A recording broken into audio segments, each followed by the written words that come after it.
And there we are. We are live. I'm Richard. I will be the GM for this series of Longwinter using the Whitehack rules. Longwinter is an in-development adventure module from Luka Resic, set in a fantastical late 19th, early 20th century world, and we'll be using, like I said, the rules of Whitehack. We have 5 awesome players here from the Gauntlet and 5 awesome characters, and I'm going to let them introduce themselves straight to you. And I will start with Bethany.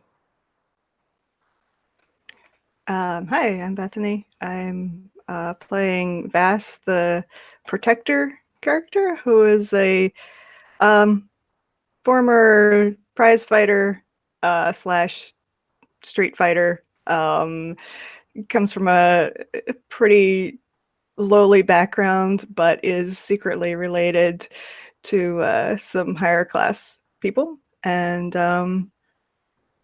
is a good friend of political activists, although I don't think he's super into the cause himself.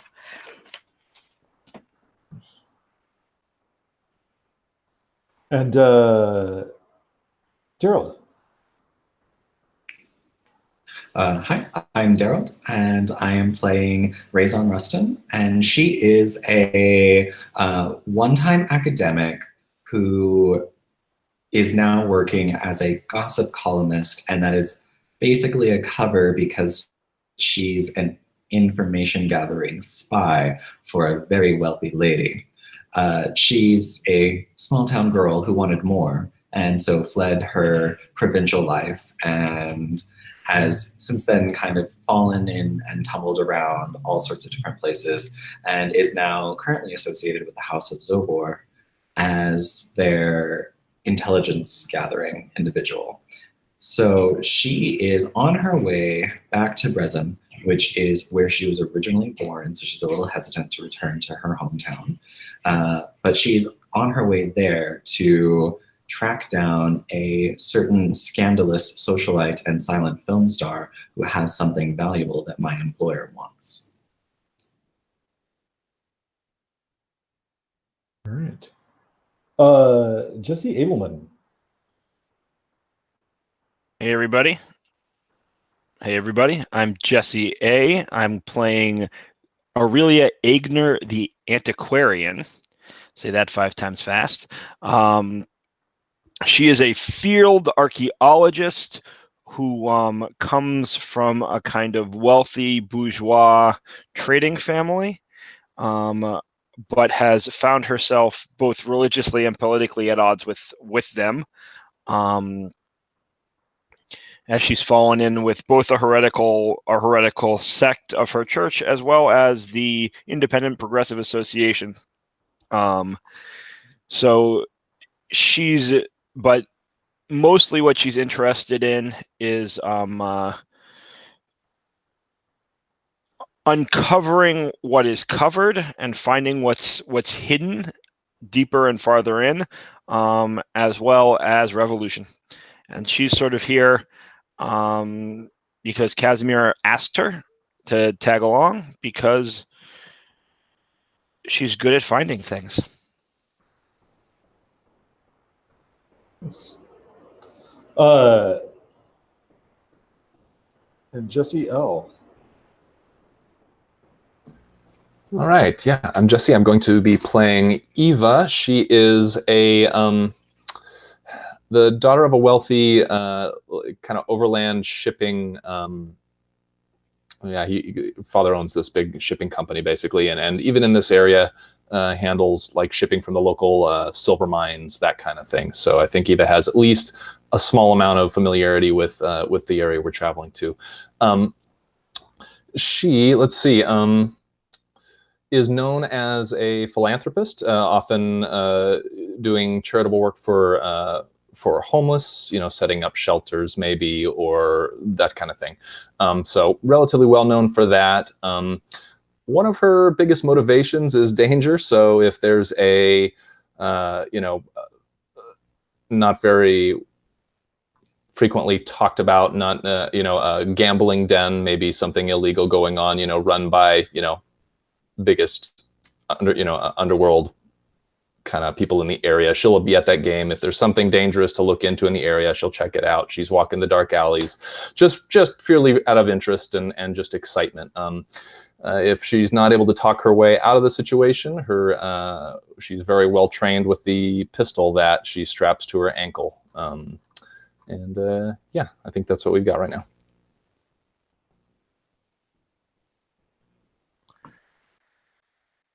So I am Sam.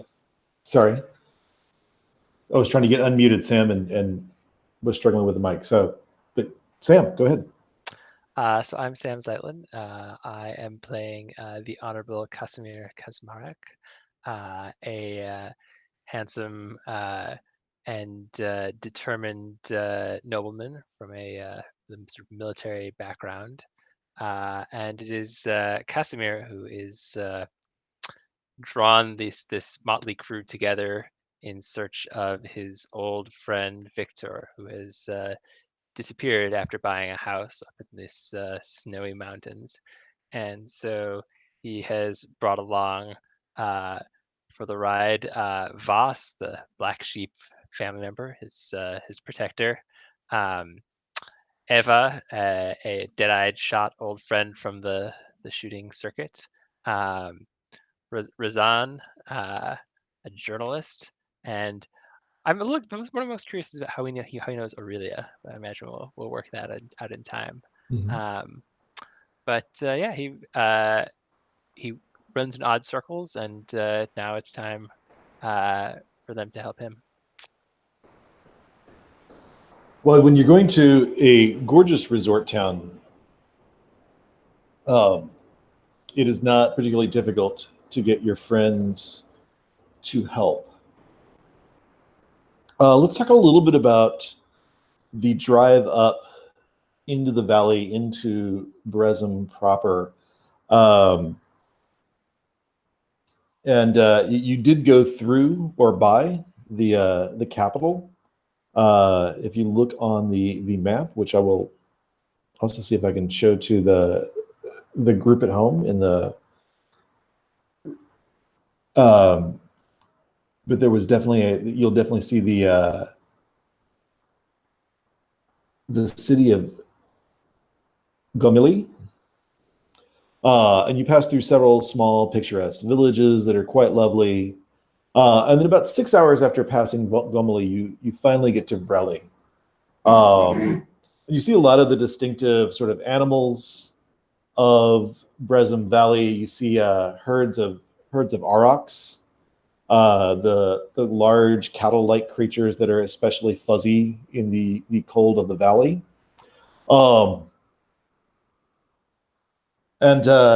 You see the lots of people between villages passing over. There's lots of stands that will gladly sell you old settler relics and crafts.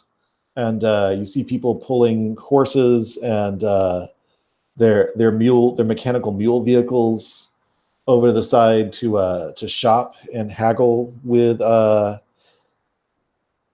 old settlers who are selling their crafts and relics.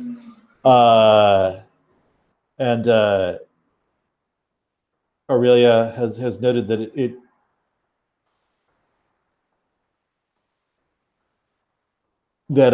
these are bourgeois affectations, and they certainly are. But man, no one makes rugs like the old settlers. And skis, as Rezan knows, no one crafts skis like the old settlers either. Especially those cross-country skis, the practical getting across snowy landscapes. And Rezan, you are from here, and it is the end of November. And there is already a few inches of snow on the ground. In fact, the reason it's surprising to see aurochs, it's not surprising to see aurochs this late in the season, sort of before they sort of migrate south. What's surprising is that they're having to dig through several layers of snow to try to find grass to graze on. Um, you don't see any of the famous white apes on your way in. But there is a period where you lose a little time and your driver has to sort of pull over and stop the car. At Razan, it's something you rarely saw in your childhood. But in fact, when the time your parents say you saw it, you didn't actually see anything. You just sort of like heard lots of screaming and were told to keep your head down and not to move. And this time I think you actually see the shadow, at least, of the dragon, who swoops down, grabs something probably about a mile and a half away when you're sort of looking downward towards a low point in the valley, and swoops out almost fantastically speedy with something that looks about the size of an auroch in its claws.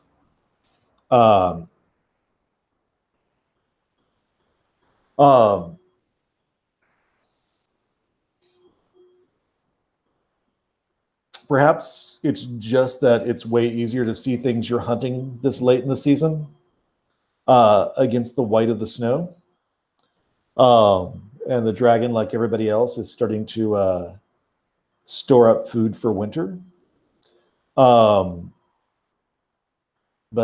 certainly, Rizan, all the drivers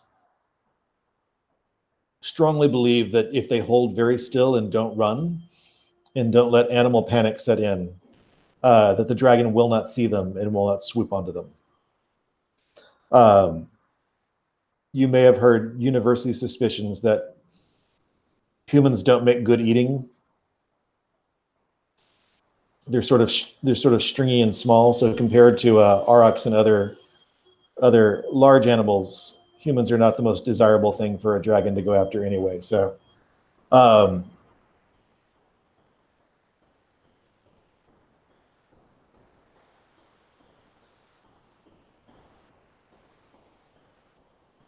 by the time you get to Vreli,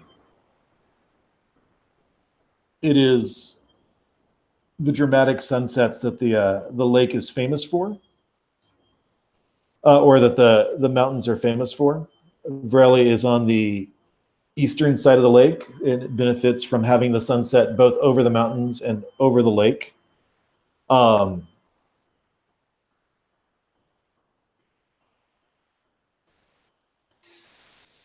the houses are taking on a lovely blackish golden sheen.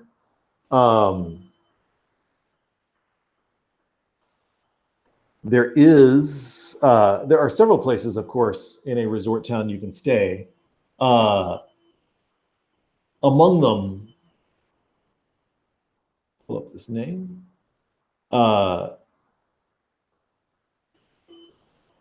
And I apologize to people listening in the background where there's some vacuuming going on. The Eagle's Corpse Inn.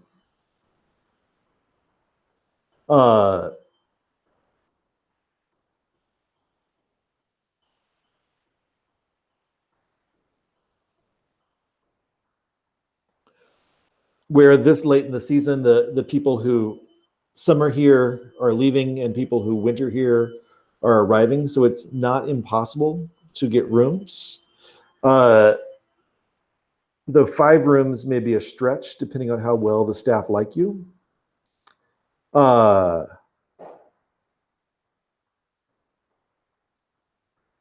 at least one of you has some specific task to complete here in Vreli. And as the mule driver sort of pulls you in to the town and pulls you up to the inn, the Eagle's Rest, or the Eagle's Corpse, sorry, I apologize. What are the 5 of you doing? The town square is not far away. people in the inn are starting to leave the dining area and the hot tub areas to go up to prepare for dinner. You passed the big sign that identifies the police station in town on the way in.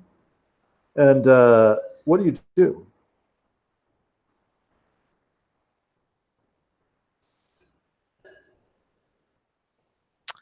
I think I'm planning to get settled in at the hotel before making a trip to the police station. That will probably be my first stop. Okay.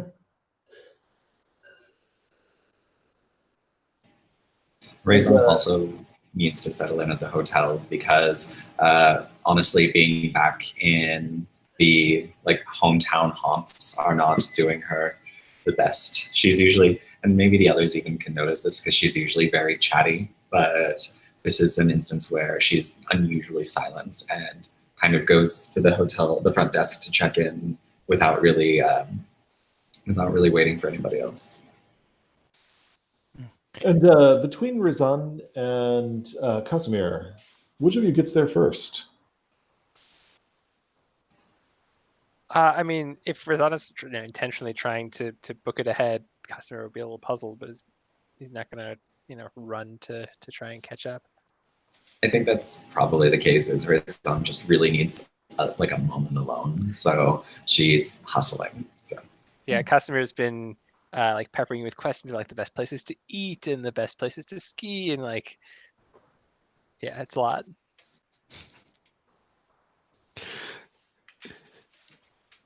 And Razan, you are not in the normal chatty mode. You are people are used to seeing you in. Right. And you also know that best places to eat other than people's homes are super expensive restaurants. Does your employer keep you on an account? Yeah, I've got a small kind of per diem, especially when I go on missions specifically for the lady. So. Oh, nice. All right.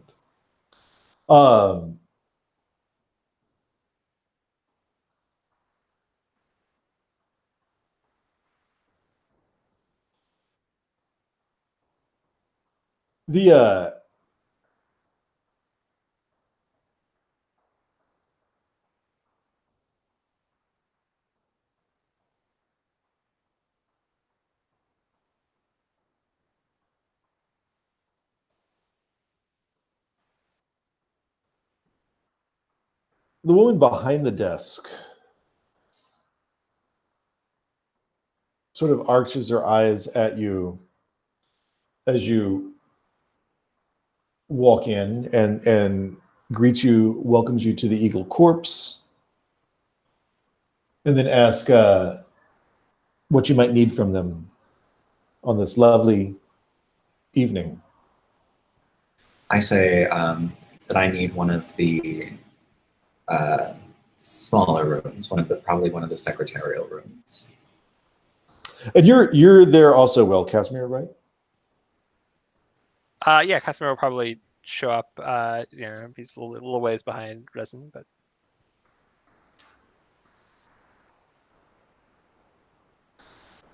And Razan, she sort of eyes you up and down and was like, do you have an employer with an account?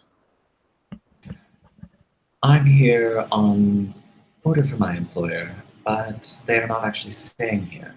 I assure you this letter will outline it. And I slide over my letter of note from Lady Zobor. She checks it out and says, and nods. I think that we do have one small staff room that we can let you.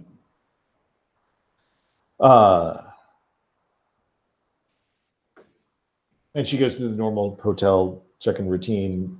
She hands you the key, reminds you to hand it back to the staff on leaving, pick it up from the front door. All the typical. It is in the main house. There's no sort of cute little bungalow or anything like that. and access through an external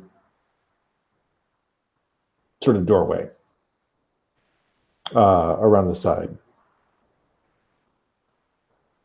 And I think that at that point she turns to Casimir.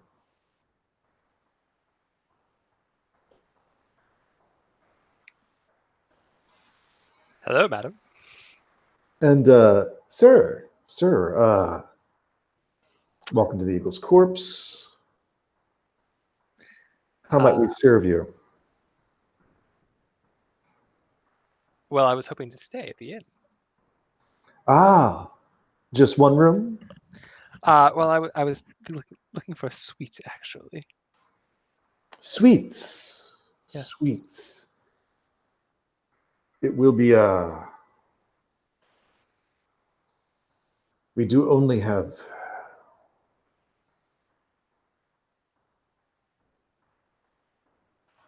a limited selection. And would you make a charisma check? Sure. Do we have a roll? Do we have a roll for your party? Yeah. Did you? Let me pop that back into the group chat. How old is this woman? What does she look like? She looks about 19, maybe 20. Mm-hmm. She has sort of the same sort of old settler vibe that Rezon has, but younger. And how do we make labels in roll for your party? so you just fill in after the label, that sort of long blank. Oh, I see. Got it. And then just press submit.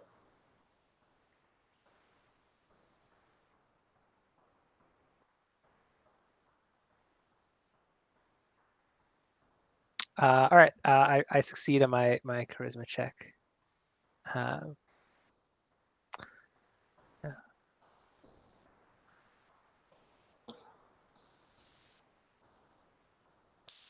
And I'll ask Rezon this: what is distinctive about? So for the Sami or the Irish in far northern Europe, you might note either very dark hair or very red hair would be things people associate with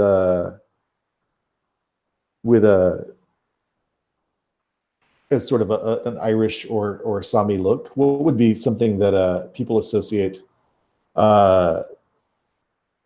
with an old settler look? So actually, one of the things that I was already kind of doing was in the kind of like, Russian-esque aspect of the setting. I've made a lot of the old settlers kind of like Turkish Russian-esque. So that all the names I've been using has been that as well. So our skin is probably like a little darker. Like a little, like notice, like visibly just a little bit darker than maybe the people from the cities. And that's kind of what keeps us divided, or like makes us more easy to spot.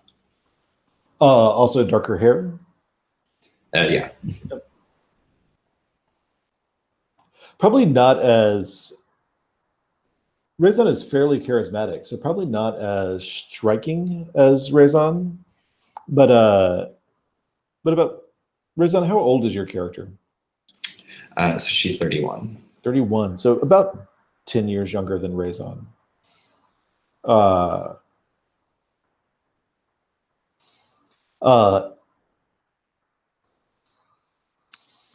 Yeah, I see the stories of the beauty of the Brezim women are true.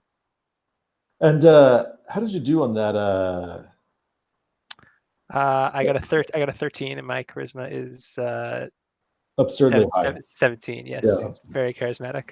So Whitehack is a roll high without going over system. So the closer, it's always a success if you don't go over, or it's almost always a success if you don't go over the stat you're rolling. But that's actually relatively close too. So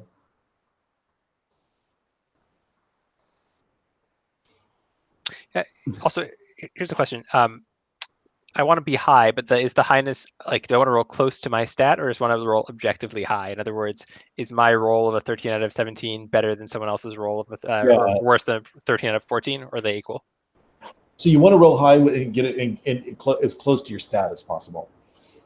So high without going over. So it's never objectively like, you know, nailing a 7 out of 8 is never worse than nailing a 13 out of 14. It's just your total range of success is better. So got it. All right.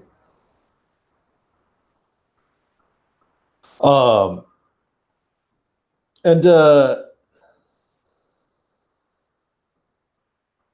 as a Kazmarek, what would you be wearing that sort of identified you? Are you either as military or a member of the Kazmarek house? So I mean, I think he dresses kind of in a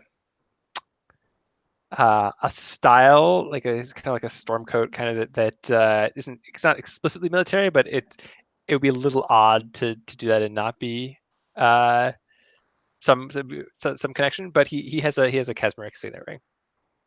Okay, all right.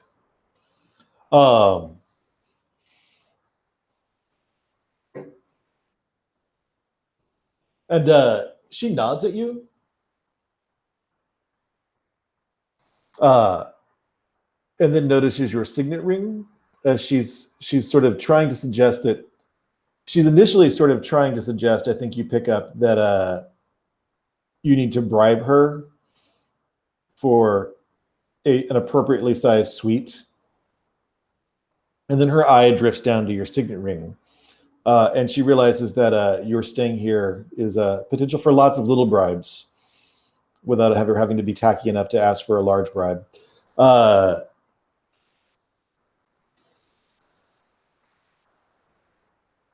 prefer to call them tips. Yes, right.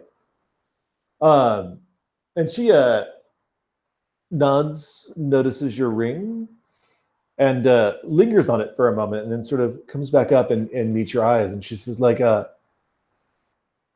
Mr. Kazmarek? Precisely. Ah, yes. Well,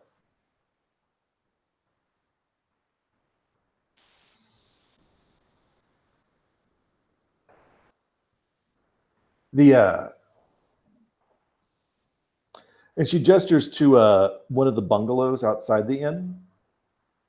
So the 3-bedroom will do? Yes, that's perfect. Well, so I think that Casimir is paying for Voss and Aurelia. right. And I think in both the Zobor, in the house of Zobor and the house of Kazmarek, both have lines of credit to extend. So you don't necessarily need to worry about putting down cash right this moment. And then in Kazmarek, I think she also she remembers. Is your family military, or are you the sort of reaching out to military for the first time in the family? I think it's. I think my family service. So yeah, I think my family is military. Yeah. So she gestures to a wall display that has some sort of military memento. She said, like, there are several Kazmareks mentioned here. I hope that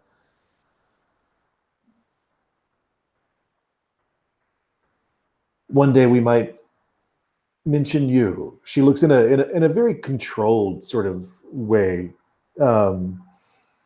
Like she realizes she's saying something awkward, but she can't quite pull herself out of making the sentence. And then she turns and sort of gives you the room key, gives you the spiel. And if there's anything we can do, please come see me. Of course. Thank you. Much appreciated. Her name is Electra. Thank you, Electra. It says reading her name tag or whatever. Oh no, she introduced herself. Oh, she just. Oh, thank you, The Electra. rest of you waiting outside, is there anything particular you're doing? Waiting discreetly, looking around anywhere, taking a walk? And I think I'm, and if anyone who would like to join me, please do. Like not like just like a quick little walk around the block, getting sort of like the lay of the land. Like what the city. You know, I go someplace new. I wanna feel what the city feels like. And certainly you've been bumping around in a mechanical mule for most of the afternoon. Anybody? This is city would be generous. This is a resort town. So if you've ever been to, you know, a beach resort or a ski resort, it's got there's a lot of people compressed in because of you know, because it's a resort and people are staying in hotels but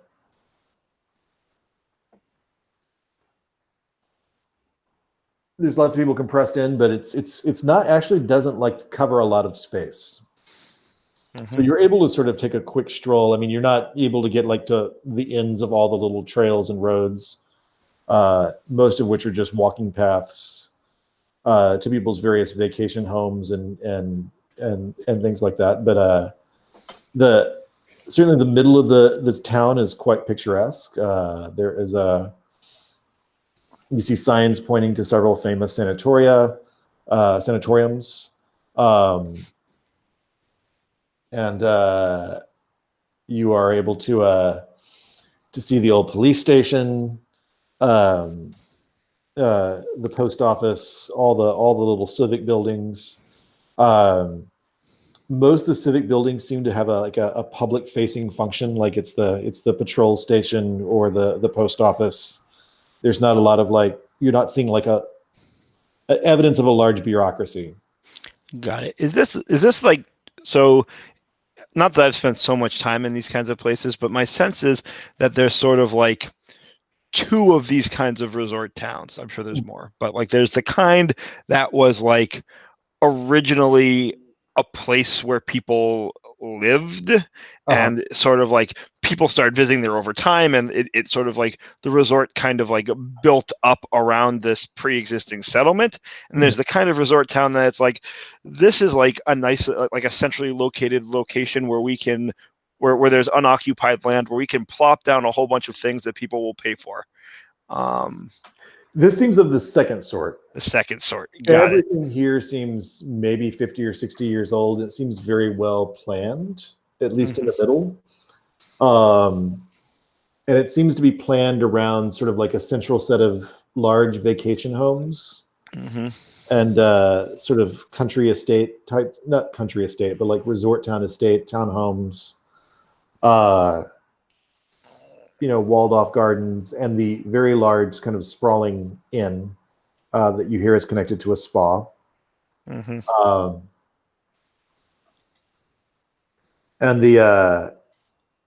yeah, it's definitely of the second type. You don't think before the conquest that the old settlers had like a resort town out here, or even just like a place, like even just like a village. Yeah, this is just a or at least new. if there was a village. There's not a sign of it now. Got it. Yeah. So I think I sort of like, I take that. Did anyone come with me, or am I walking by myself? I sort of invited. I think I would have come. I would be walking around. So let's say it's with you. Right. So yeah. So I think I like snort as we walk by perhaps the most garishly artificial of these like old settler style buildings, and I look at you and I say,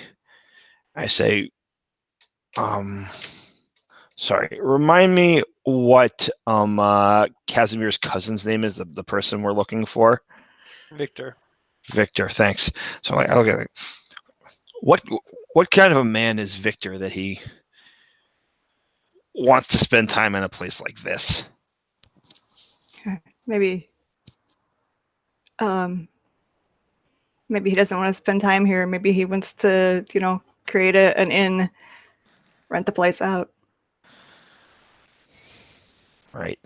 He's that kind of a man who wants to make money off the back of other people's labor. That kind of man. Yeah. From what I hear, I've only met the guy once, but yeah.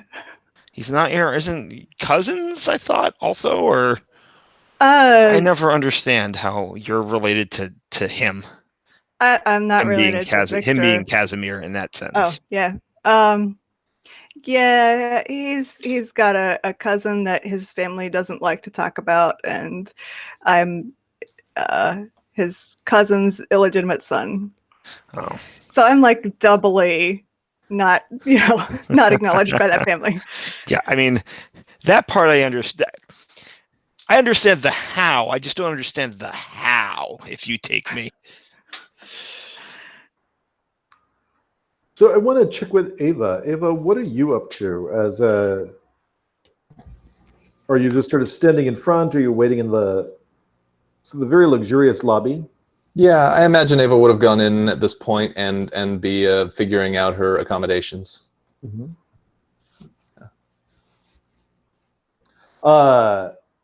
And I think that the idea was that were you going to handle your own, or was Casimir going to handle them for you? Well, I think Casimir was handling it for the two others, right? Or at least getting them set up. Maybe I was on my own. I'm not sure. So Okay. I had meant, so I was able to get 3 rooms. I had actually meant to say that I was getting for Eva rather than Aurelia, and I could go either way. Like, so Eva, he obviously Casimir likes a lot more, but Aurelia probably can't pay her own way. So I don't know, whatever makes more sense. Take your pick. I don't know. It doesn't matter to me. Ava can definitely deal with it on her own if that's necessary. Maybe he'll Casimir will book a separate room for Aurelia and book a room in the suite with him. Ah, perfect. Okay. Then, yeah, I think I would have walked up right to the desk and probably not really even waited for anyone's attention and just said, I believe my friend Casimir has arrived already. He has our room set up. I'd like to have my baggage delivered to the room right now. I think I probably have maybe a little bit more luggage than is appropriate for a trip here, just a little extra. There is, for a trip of indefinite duration, there is never an inappropriate amount of luggage. Perfect. Especially when all luggage is hard side luggage. Mm-hmm. Yeah.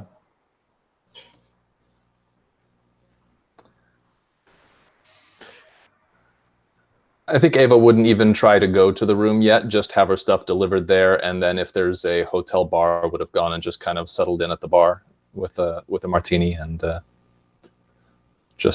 think that's probably her travel. She travels a lot. Probably, it's get stuff to the room, have someone deliver it to the room, go get a quick drink when she arrives somewhere new. She's not getting drunk or anything, just going for a nice relaxing drink here in the evening. And it's a nice basic, herbally infused grain alcohol with a lovely aperitif sort of blended in, served over ice, which is the true sign of class in any establishment, that they have an actual ice box that they, blocks of ice they can chip apart. Mm-hmm. And shake into a proper champagne flute.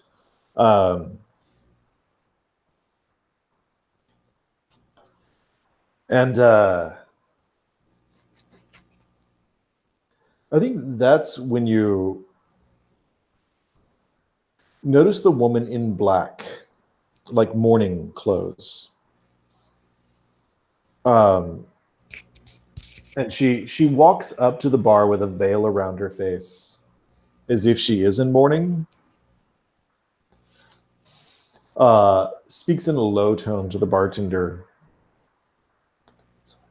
And walks away with it looks like just a tonic of some sort. There's something oddly familiar about her, Mhm. and it's really hard to pin down exactly what it is, and unless you would really love to make a wisdom check. I think that would be interesting. Either that, or I can see Ava either doing that or prying the bartender for information about the person, whichever makes sense here. You think wisdom makes the most sense? Either one, really. Actually, you tell me what you'd like to do.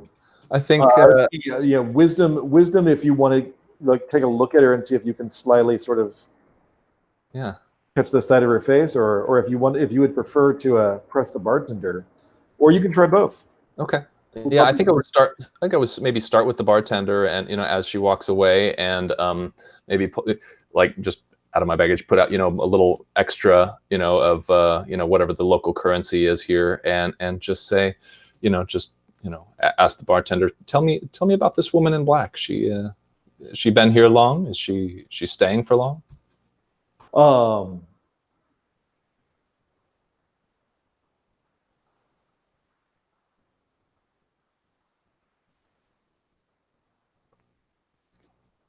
And just to sort of get a sense of how Ari sort of responds to you, I'd like you to try a charisma check. Sure. Just to get a sense of his sort of like starting disposition toward you. So let me see. My vocation is dashing traveler, and it says that do you think this would be as the deaf character, you add you use your vocation on any attribute you'd like to use it on. Excellent. So then I think that's rolling with advantage. Is that how that works? Yeah, you roll twice and take the one that's best for you. Tell me if both of them are successes, though. Okay. All right, rolling both. And 1, and my charisma is 15. Both are successes. One is I got a 12 and a 1, and my charisma is 15.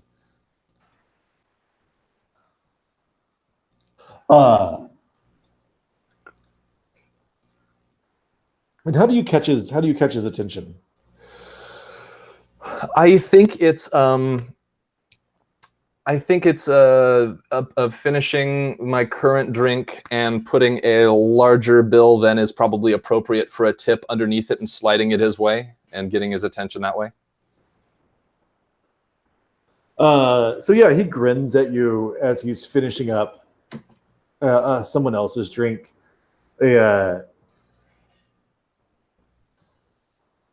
very unpleasantly obnoxious industrialist couple. New money. They reek of new money. And he gets them settled and comes over to you and does not look at the bill and ask if you enjoyed the drink. Say, yes, I'll have another. And he's like, no. I like you. Why would I serve you? Would I serve everyone else? And he goes straight for an upper shelf. And then he sort of hovers as you talk, Mm-hmm. or as he mixes the drink. He sort of hovers in your vicinity. Mm-hmm. And it's similar to what he made you before, but it involves a lot nicer bottles. Mm-hmm. You're not sure if they will all come together nicely, but Okay.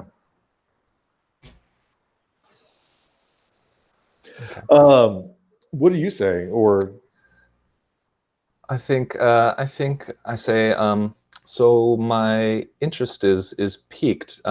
This woman apparently in mourning. What's her story? Has she been here long? What's going on?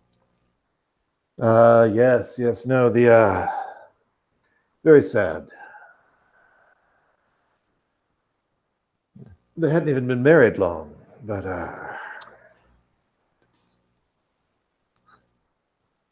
only 2 days, really, from what I hear. But Monsieur Silverhand. Striking young man.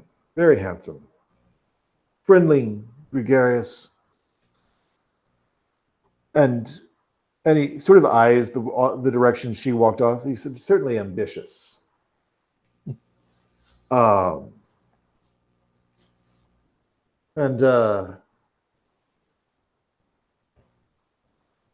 It was a skiing accident. It just... She has been distraught ever since. You mentioned that, or sorry, continue.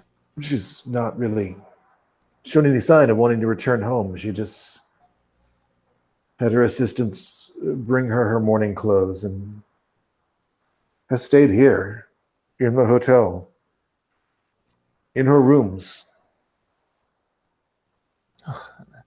And I think Ava just says, "Oh, what a poor dear," with kind of the expectation leaning forward, as if is there more to the story? She's just going to try and pepper him to see if he's got any other dirt or anything like that.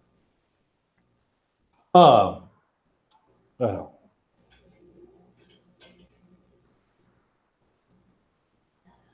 he certainly stayed out skiing very late.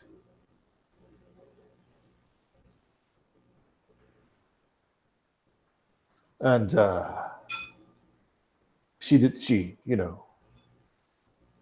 called the police the next morning. And they found him at the bottom of the mountain. His neck broken. Oh, how terrible. At this point, anything from the description? I think you mentioned that she seems like there's something familiar, seemed somehow familiar. Is there anything from the story that he's saying, names or anything that Milana's, that is Milana's last name. Okay. Let's see. And I'm sorry, I'm double checking. Milana was the head of the silver mine locally, correct? Yes. Or she was. So she had interest in the silver mine. Gotcha. Okay. I assume there may be some sort of conglomerate or consortium that owns it. That makes sense. Splitting it between various families. Okay.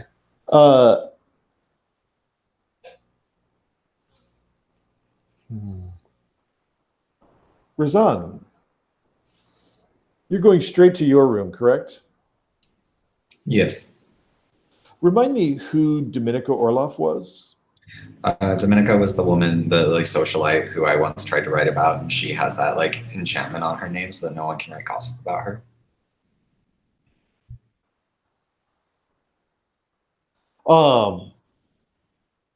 So you go to your room. Is there anything particular you do once you arrive in your room? I mean, I think that I probably just, I unpack my things. I, take some deep breaths, and then I, resolve that I have to go out there and help everybody, help Casimir, because that's why I'm here. Partially why I'm here.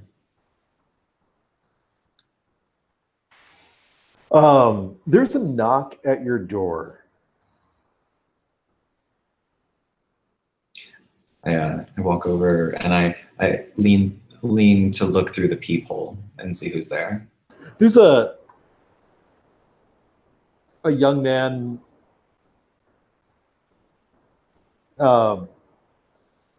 He's certainly not dressed like an urchin or anything like that, but certainly not dressed like he's in service at the hotel. I just call out, "Who is it?" Message.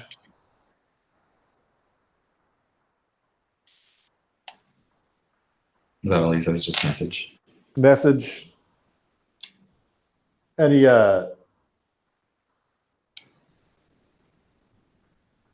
Razan Rustin. Message for you. With the chain still on the door, I open it slightly and I say, "Yes, what is it?" And he sort of sticks sort of a rolled up bit of paper. I take it apprehensively and I just say, "Thank you," and I just close the door without tipping him. As you do, he says, like, if you're not Rezon Rustin, I wouldn't open that.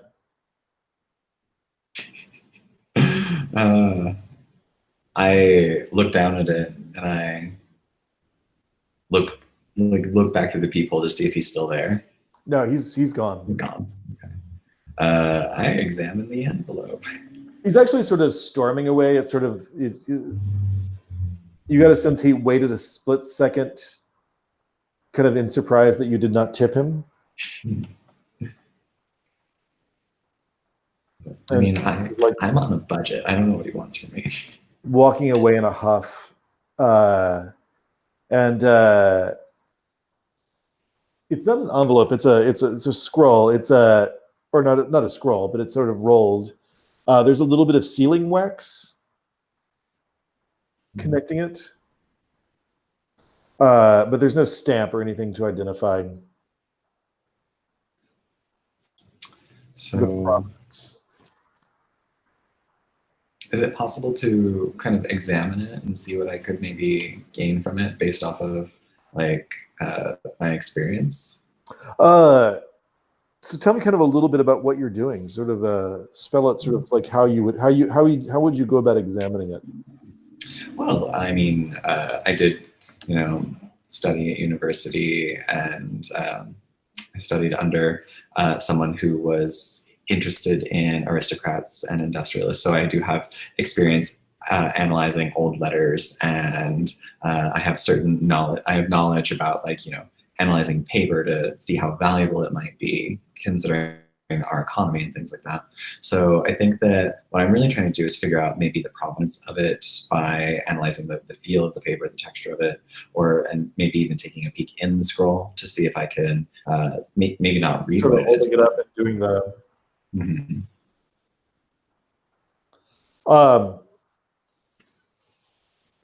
Yeah, you sort of hold it up, and it's definitely a fine silk stationery, or you may not be absolutely certain that there's silk in the paper, but there's definitely some sort of textile fibers in the paper making process, and it feels nicer and softer than cotton.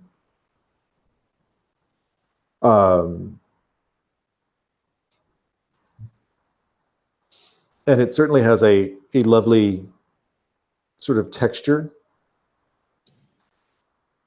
that would suggest expensive to you. If you want to see if you can sort of like get it sort of between you and a bit of light to look through it, try a wisdom check.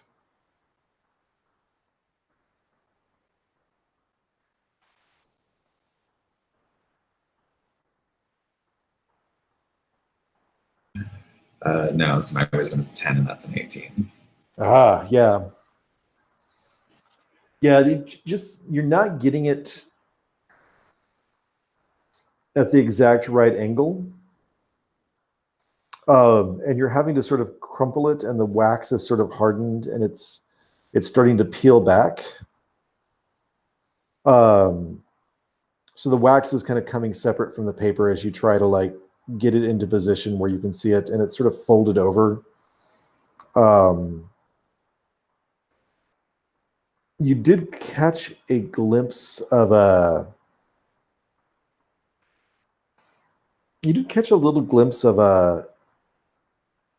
there was definitely a smudge of something on the paper, which may have been part of the way the letter was signed. But it's a lovely silk gray paper.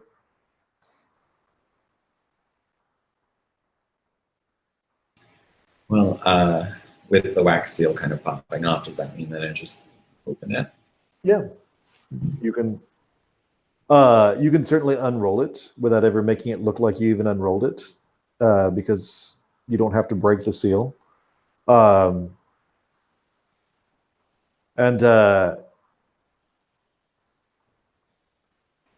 It's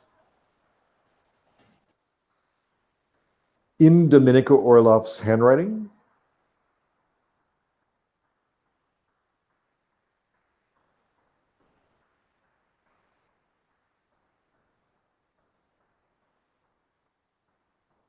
And it just says, if you leave me out of it, I can be useful to you.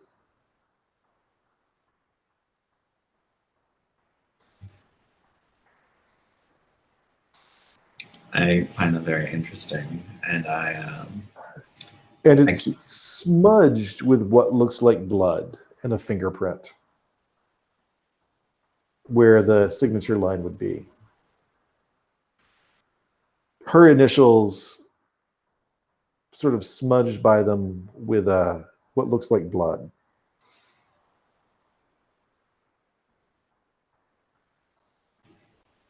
I think I probably have a moment where like I like flinch from it and like it falls out of my hands, and then I go to pick it back up, and I need to see if there's like any way to communicate with her or like send her a message, if there's any instruction for that.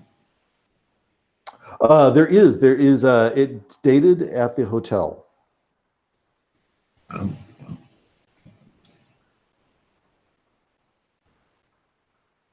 Well. Now she may not be think she may not be at the hotel, but you're guessing somebody at the hotel at the desk would know how to contact her. I think that I roll this little letter up, and I think that I tuck it away deep inside my wardrobe trunk. Okay. Like probably like hide it inside, maybe like the linings of one of my dresses or something like that. Which I'm used to hiding things in the linings of my dresses because I write a lot of confidential stuff. So. Nice. All right. Casimir.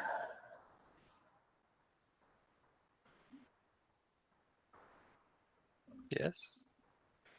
You've checked in. You've seen Ava wander off to get drinks. You know that Aurelia and Vas have taken a walk. What are you doing? I'm going to go to the police station. I will stop off briefly and see if Razan wants to come. But if she's busy, then I'll go myself. But I'm going to the police station. As you give me 1 second, I will answer that question you asked. And you're heading to the police station. It is it's starting to get to where the sky is still light, but the sun is largely over the mountains to the west at this point.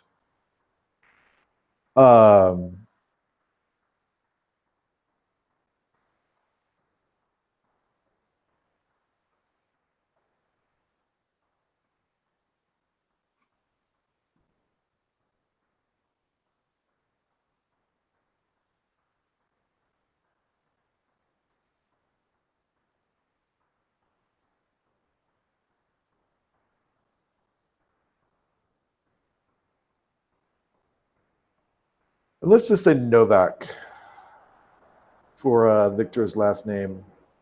Okay.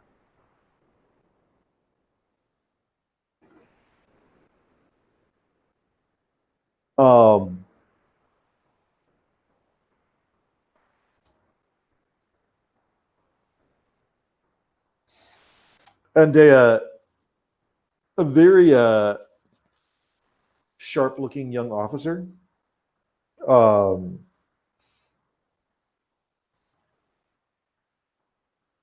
stands up as you enter. It says, like, is there some trouble, sir? Can I assist you? Hello, officer. My name is Casimir Kazmarek. And I've come to town looking for a friend. I received the following telegram, which I found very disturbing. And I placed it in front of him. And I was hoping that you could tell me whether anything you have been able to find Mr. Novak, if he is indeed gone missing. He looks at you and he looks over at Raison. He's like, I'm afraid, sir, that Mr. Novak's wife has asked us to keep this discreet. Who are you? A relation? Are you family? I'm a very close friend. As you know, the Novaks and the Kazmaraks, or well, you might not know, but the Novaks and the Kazmaraks are families that are closely intertwined, and I have known Victor since as long as we've both been alive. In fact, we were born on the same day, the same hour, and the same minute to two mothers in beds next to each other in the hospital. Well,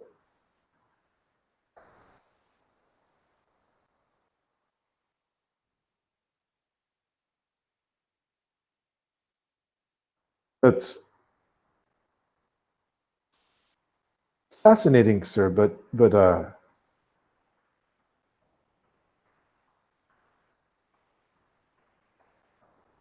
Mrs. Yilmaz Novak has asked that we be discreet in this.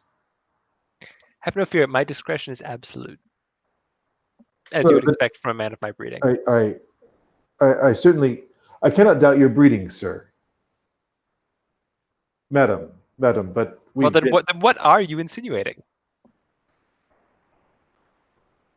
he looks slightly confused. He's just like, I'm certain you understand, sir, that Yes, I understand. I we will. must respect the wishes of Mrs.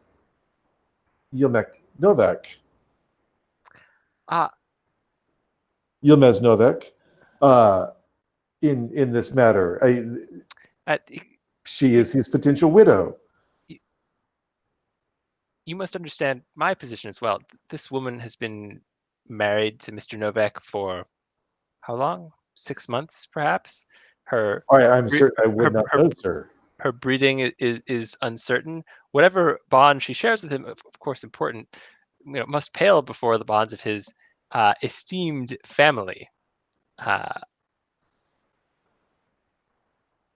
Rezan, sure. Yilmaz is not a last name unknown to you. Yeah, so I remember that is actually the name of the person that the mysterious disappearances were traced to. And Ominous. yeah, I think I kind of I lean in and I take on the persona of your secretary and I say, Mr. Kasmarak, I believe that we might have better luck petitioning your dear friend's widow. I'm sure that an appeal to her heart, an appeal to her in this particularly dire situation to lend your condolences would get us much further and would not put the inspector in such a difficult position. I am no inspector, ma'am. He looks at least 10 years too young to have ever, Yes, and this is not really how one becomes an inspector, is it? I assume I'm getting wide-eyed at you, terrified. Am I getting anywhere with my attempt to pull rank on this guy, or is this What do you? I think you might get the instinct he needs to know. He might respond better to something that suggests official rank. He might if he knows about your military connections, he might. Yeah, so I'll give you my word both as a nobleman, which of course is absolute, but also as an officer myself, not an officer of the law, mind you, but as a military officer, I do understand these concerns, and I take them very seriously. Shows your military rank that you carry? I would presumably have something. I don't know if I would wear it all the time. Say like a lapel pin or something.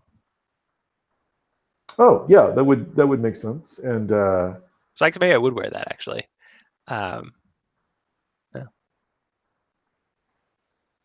And he's like, Mr. Novak had a very similar pin, sir. and he looks profoundly uncomfortable. It's like I should not say anything indiscreet, sir, but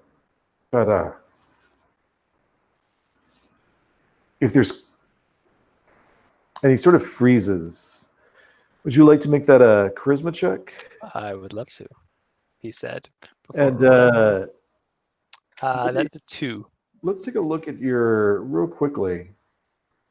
Let's think Oh yeah, so I probably also have advantage due to this military vocation. yeah, you are a military reserve officer, which affects your charisma. A 2 and a 4. So A 2 and a 4. Succeed on both. Neither terribly high, but both successes. So he swallows hard. He's like I should not say anything indiscreet at all, sir, but if there's specific questions that I can answer for you.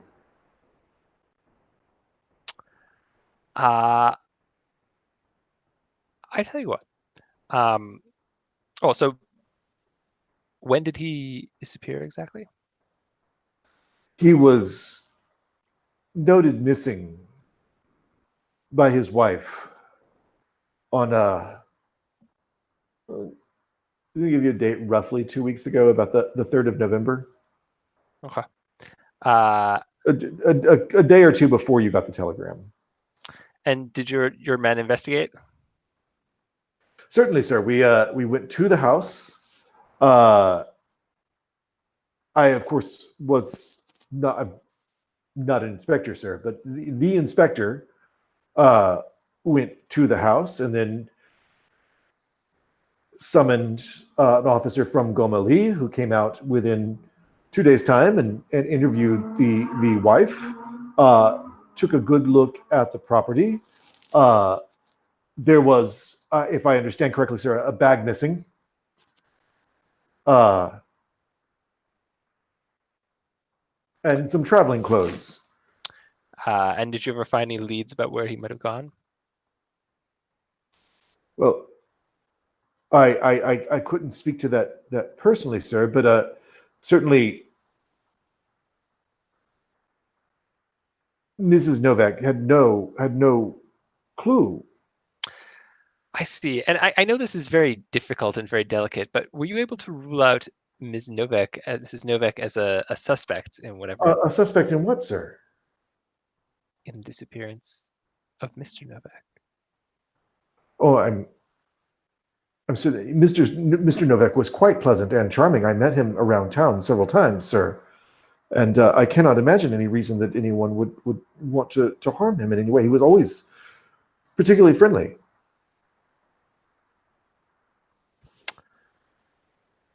I see. Well, you've been very helpful. I may have some more questions after we speak with Ms. What was her name? Ms. Elena? Miss Yilmaz, sir. Yelnats. Thank you. Novak. We'll return then. And on our way out, I turn to Rezan and say, "You know this woman?" So before I leave, there's one thing that I kind of would like to try. So once per game session, I get to use my good fortune in a major way. And so what I'd like to do is that since I'm a long lost local, what I'd like to see if I could do is use my knowledge of the kind of structure of this place to influence the cadet to give me whatever case files he might have on this. There's I think definitely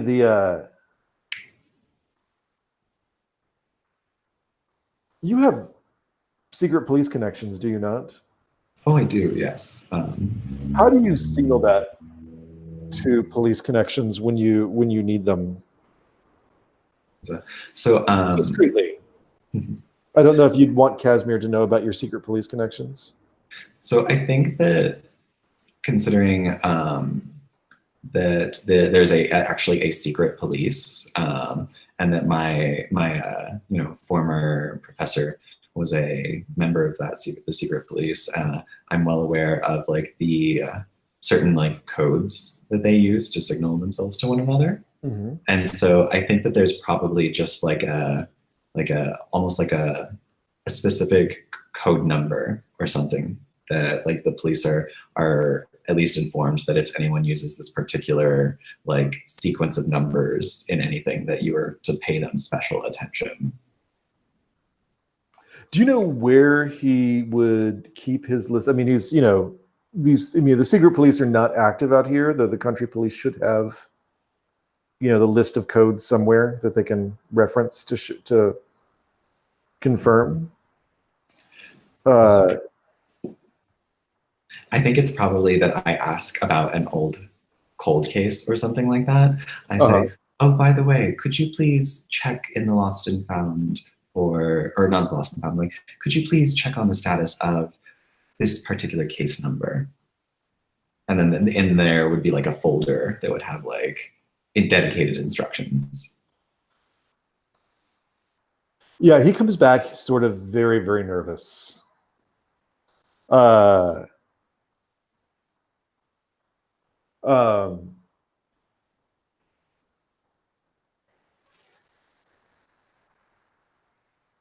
And you barely suppress sort of shaking. And he's sort of like not making sort of an unbroken eye contact with you. He's like, may I assist you with some information, madam? And I smile very kindly at him and just try to, you know, exude warmth so that he feels a little more at ease. And I say, Lord Kazmarek would be eternally grateful if you could spare us any other information that you maybe perhaps couldn't share on your own, especially if we may have a look at the documentation you may have had on this case. Of course. We'll need Mr. Kazmarek to sign out for it. Oh, I don't think that'll be necessary. I will, if you'll just send them to me, I can dictate them and return them by this evening. Of course, madam, of course. Well, quickly, I must be going. As the sun sets and you are all getting, or everybody in the hotel or the inn is getting ready for dinner, what's the last thing each of you are doing? So I would actually like to do a quick tarot layout. Oh, nice. Just sort of, I think this is like literally sort of with the sun setting out the window. I'm sitting in my room, which Casimir has so kindly let for me with a little bit of privacy. And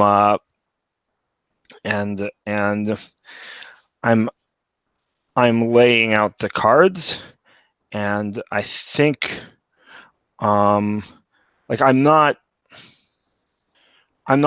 asking for much here with this divination. What I'm trying to do is I think you just get a general sense of what I want to ask this question like specifically enough that it's not like that it's not like the answer is not useless, but also generally enough that it's that but like I kind of want look, we have there's this sort of this what I see as sort of like gauche town for tourists to come into this place, but there's also this magnificent creature that just flew. But like there's something, and there was this person disappeared, this friend of my friend's friend, and so there it feels like there's something happening. There's like I want to peek behind the curtain a little bit and just get sort of not even like a concrete sense, but like almost like an emotional compass needle. Like I want to get a sense of what dark forces might be lurking. Nice. So what's the hit point cost of that spell, of that little miracle, as I'm laying out the cards and I feel the energy draining from me into the cards? It can be up to 3, but each point gives you a question. Okay. Does that make sense? That does. So I think I've turned over I turn over the first card, or the maybe what I think will be the final card, actually. And the first question is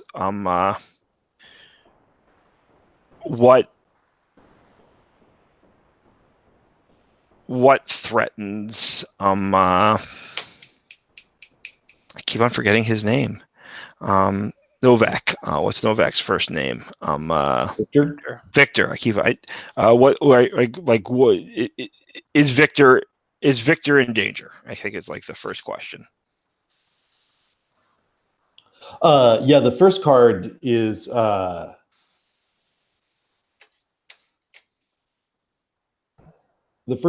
tower. Falling in, people falling out of it, and something is collapsing. But it's not just Victor. Victor has been drawn into something.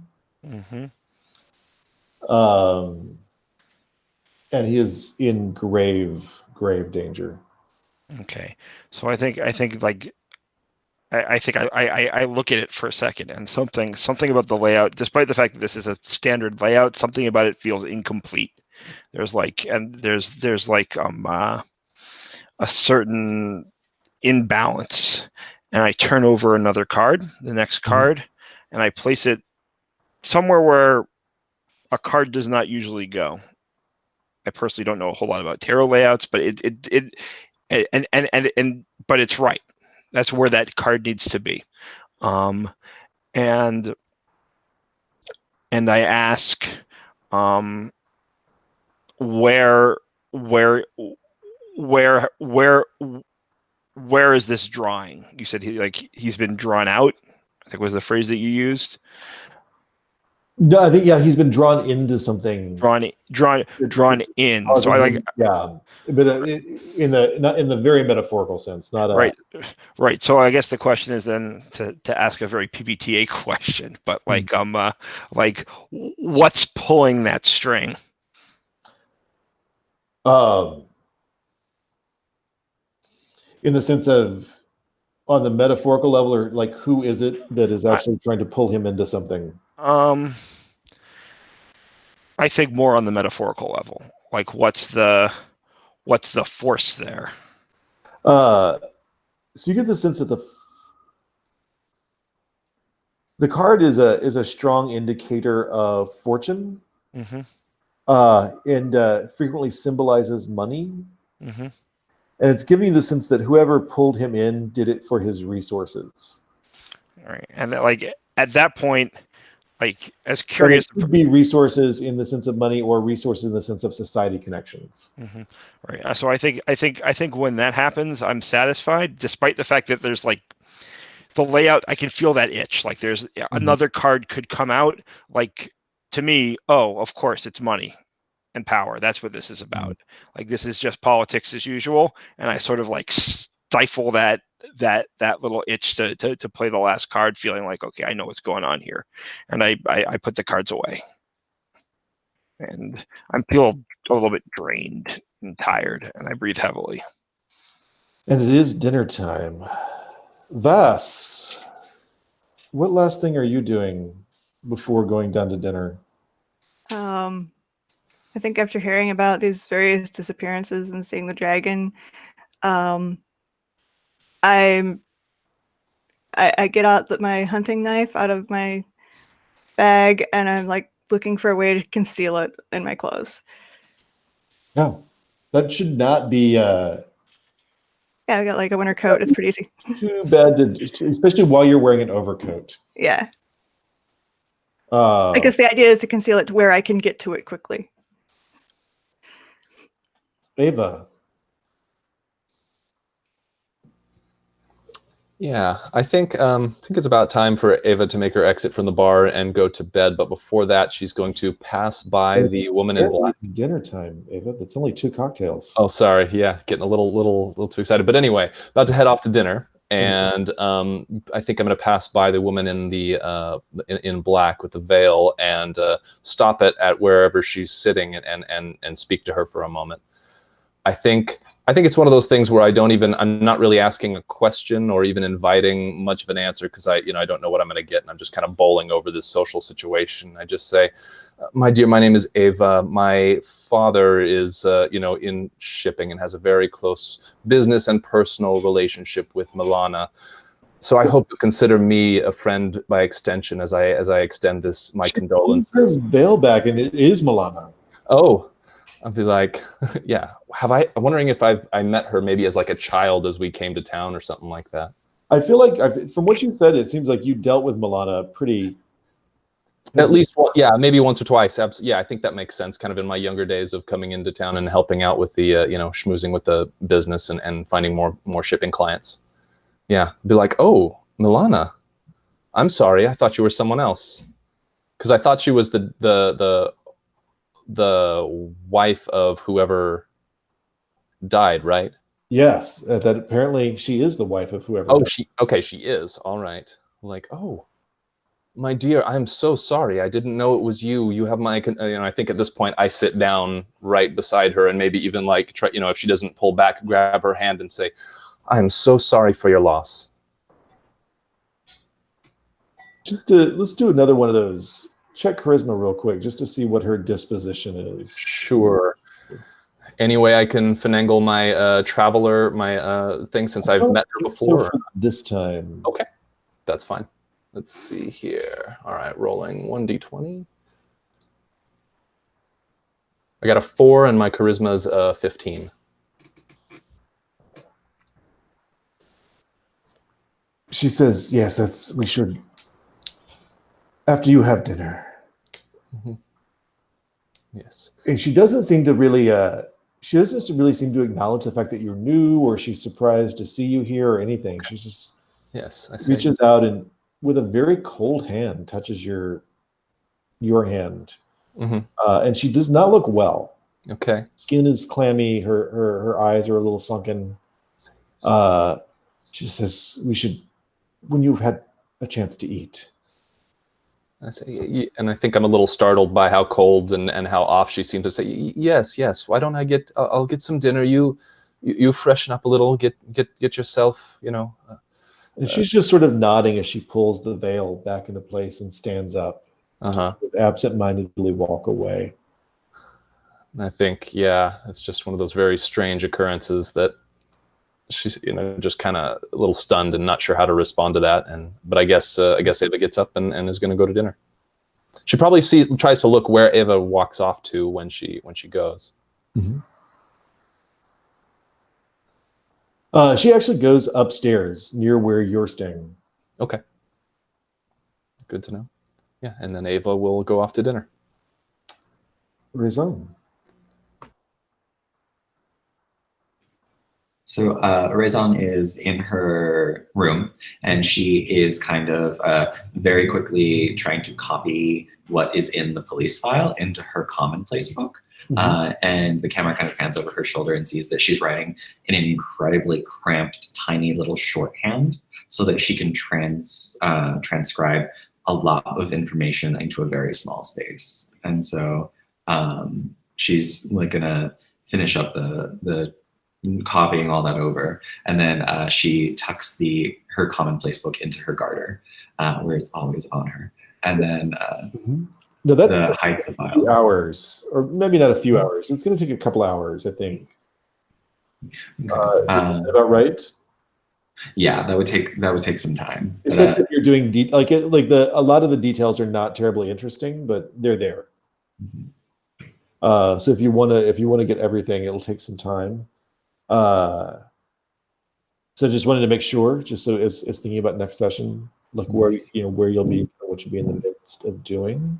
I would prefer to be going to dinner. So I guess what I did is I skimmed the file and then kind of like try to like put the pertinent things into my brain, and then hide the file in like a false bottom of my wardrobe trunk. Oh, nice. And then head off to dinner. Casimir. I think Casimir is ready for dinner. I think there's anything else he's gonna do. I think one last question for Vas. Do you put the hunting knife in your dinner jacket or in your overcoat? I want it close at hand, like, even if I take my coat off. So I put it in the dinner jacket. Yeah, the one thing the customer was going to do is he was going to ask Razan what she knew about this this silver one. I think I probably just say something along the lines of, I did some research on her for Ava and her business dealings. So perhaps you should ask her the further information on what she's found out since then. Oh, well, we'll talk to her about it at dinner. I will just say it's not quite the best kind of thing. I would definitely think twice about publishing it.